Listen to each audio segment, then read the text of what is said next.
ఎక్కడ తప్పు జరిగింది, ఎక్కడ అసలు మన అంచనాలు తారుమారయ్యాయి, ఏం జరిగింది అనే పోస్ట్ మార్టం వైపు ఇప్పుడు వైసీపీ చాలా శరవేగంగా అడుగులు వేస్తుందా? ఖచ్చితంగా వేస్తుంది. మాజీ ముఖ్యమంత్రిగా ఉన్న వైఎస్ జగన్మోహన్ రెడ్డి గారైతేనేమి, వైఎస్ఆర్సీపీ పార్టీకి సంబంధించిన ఎమ్మెల్యేలు, మంత్రులు, పార్టీ క్యాడర్ మొత్తం కూడా ఇప్పుడు దీనిపైనే దృష్టి పెట్టింది. గెలుపు ఓటములను ఎంత స్ఫూర్తిగా తీసుకున్నందుకు బహుశా దేశం మొత్తం కూడా వైసీపీ నుంచి ఒక గుణపాఠం, ఒక మంచి సాంప్రదాయం కూడా నేర్చుకోవాలి ఇక్కడ వీళ్ళ నుంచి. తెలుగుదేశం పార్టీ వాళ్ళు కనుక ఇలా ఓటమి చెందితే బహుశా వాళ్ళు బయటకు వచ్చి కొట్టుకునేవాళ్ళు, బయటకు వచ్చి వైసీపీ కోర్టులకెక్కి కేసులు పెట్టి ఆగమాగం చేసేవాళ్ళు. కానీ ఆంధ్రప్రదేశ్ మాజీ ముఖ్యమంత్రి జగన్మోహన్ రెడ్డి గారు అయితేనేమి, వైసీపీ పార్టీకి సంబంధించిన కార్యకర్తలు అయితేనేమి, చివరికి వాళ్ళే తన్నులు తింటున్నారు. టీడీపీ వాళ్ళ చేతుల్లో వాళ్ళే గాయాల పాలవుతున్నారు తప్ప వాళ్ళు దాడులకు పోవట్లేదు.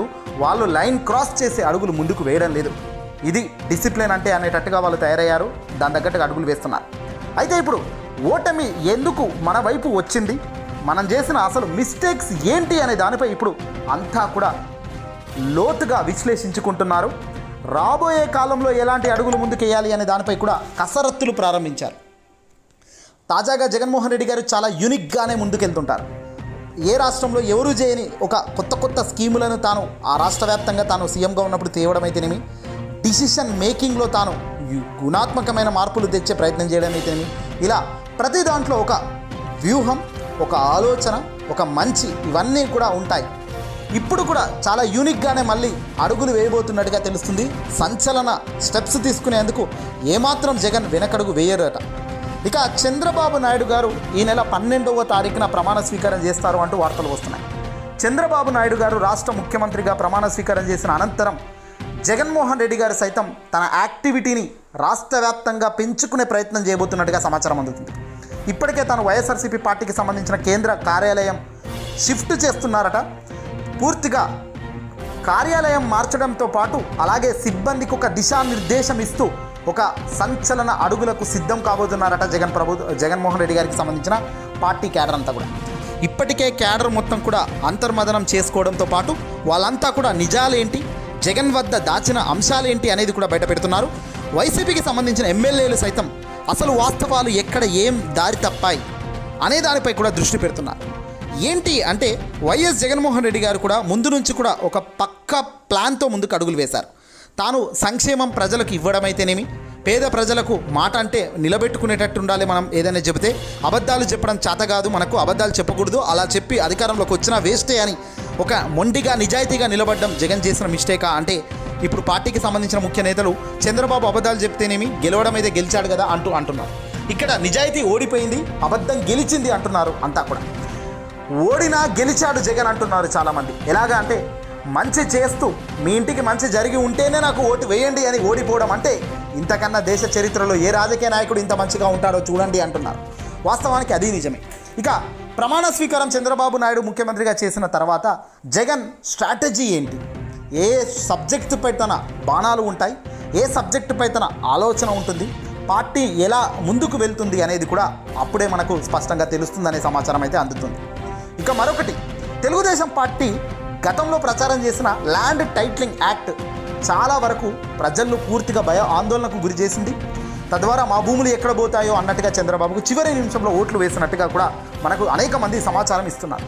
ఇక్కడ ల్యాండ్ టైటిలింగ్ యాక్ట్ అనేది చంద్రబాబు ప్రచారం చేయించిన ఈ యాక్ట్ ఎంతగానో ప్రజలను ఒక డిస్మాంటిల్గా క్రియేట్ చేసింది, గందరగోళానికి దారితీసింది. అల్టిమేట్గా ఓటు బ్యాంకును కాస్తో కూస్తో షిఫ్ట్ చేసేదానికి కూడా ఈ స్కీమ్ వాళ్ళకు పనిచేసింది. అలాగే జగన్మోహన్ రెడ్డి గారు మేనిఫెస్టో ఏమీ ఇవ్వలేము కాబట్టి డబ్బులు ఇక్కడ అంతంత మాత్రంగానే ఉన్నాయి, అడ్డగోలుగా హామీలు ఇవ్వలేనప్పుడు చెప్పలేం వేస్ట్ కదా అని తాను ఇచ్చే స్కీములనే చెప్పి ఇంకా ముందుకు తీసుకెళ్తూ రాష్ట్ర అభివృద్ధిపై దృష్టి పెడతాము, అభివృద్ధిని వేగంగా ఇప్పుడు ప్రారంభించిన ప్రతి ఒక్క ప్రాజెక్టుని పూర్తి చేస్తాము, తద్వారా రాష్ట్రం బాగుపడుతుంది, రాజధానిగా విశాఖను ఉంచుతాము, న్యాయ రాజధానిగా కర్నూలు ఉంటుంది, లెజిస్లేటివ్ క్యాపిటల్గా అమరావతి ఉంటుంది అని కూడా చెప్పారు. మరి దీన్నేది కూడా అంగీకరించినట్టుగా ప్రజానికం నుంచి అయితే వచ్చిన తీర్పుని బట్టి చూస్తే మాత్రం లేదని చెప్పాలి. మరి ఇదే చంద్రబాబు నాయుడు గారు వచ్చి ఇప్పుడు అమరావతిని ఖచ్చితంగా ఆయన అమరావతి ఎజెండాగానే ముందుకెళ్లే పరిస్థితి కనబడుతుంది. మరి జగన్మోహన్ రెడ్డి గారి నుంచి ఎలాంటి వ్యతిరేకత భావన ఏర్పడుతుంది, ఎలాంటి అటాక్స్ అమరావతి రాజధాని లెజిస్లేటివ్ అనే దానిపై ఈయన ఏం ఆరోపణ చేస్తారు. ఎలా పార్టీని ముందుకు నడిపించడంలో భాగంగా చంద్రబాబు కూటమి, పవన్ కళ్యాణ్ అలాగే టీడీపీ, జనసేనకు సంబంధించిన ఈ పార్టీలపై ఎలాంటి అడుగులు వేస్తూ ముందుకు వెళ్తూ వాళ్ళని ఇబ్బంది పెట్టే కార్యక్రమం జరుగుతుంది.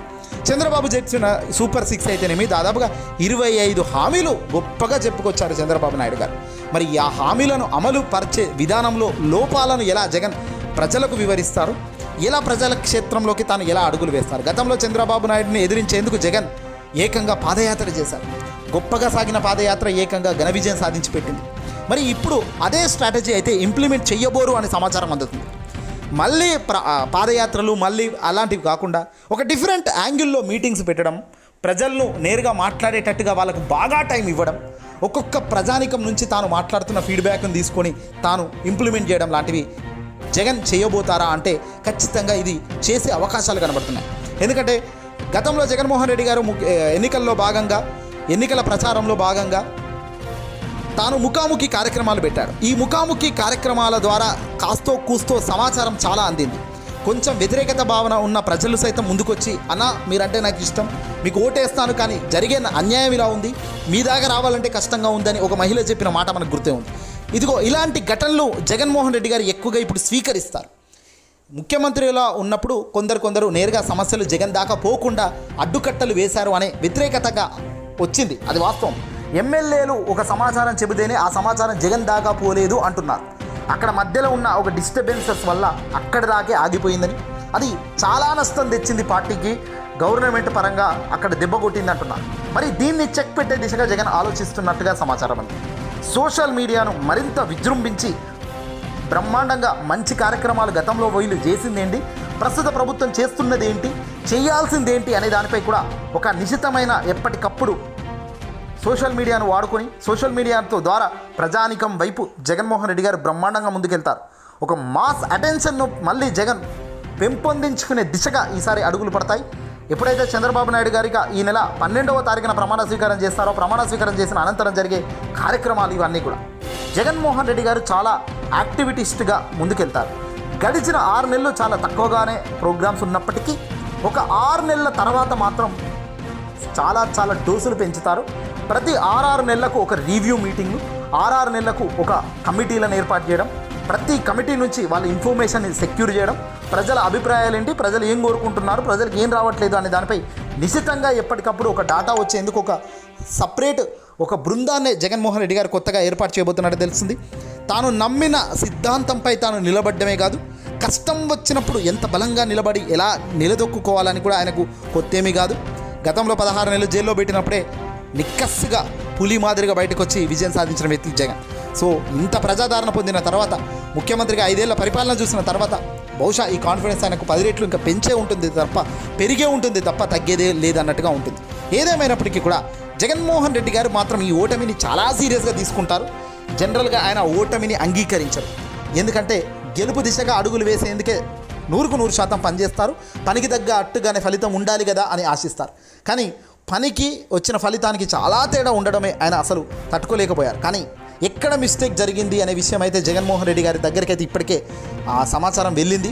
జరిగిన తప్పును ఎలా సరిదిద్దుకోవాలి అనే దానిపై కూడా ఇప్పుడు ఒక పెద్ద యాక్షన్ ప్లాన్తో తాను అడుగులు ముందుకేస్తూ మళ్ళీ ప్రజాదరణ పొందేందుకు, మళ్ళీ కూటమి చెప్పిన మాయమాటలు ఎలా ప్రజలు నమ్మారో, ఎలా ఈ మాయమాటలను తిప్పికొడుతూ కూటమి ఎలా దొరుకుతుంది అనే దానిపై ఆ దొరికింది ప్రజలకు చూపిస్తూ మళ్ళీ ఎలాంటి అడుగులు ముందుకేస్తారు అన్నదే ఇప్పుడు రాబోయే కాలంలో ఒక పెద్ద సవాల్. చూడాల్సిన అవసరం ఉంది చంద్రబాబు నాయుడు గారి ప్రమాణ స్వీకారం తర్వాత జరిగే కీలక పరిణామాలు రాష్ట్ర వ్యాప్తంగా.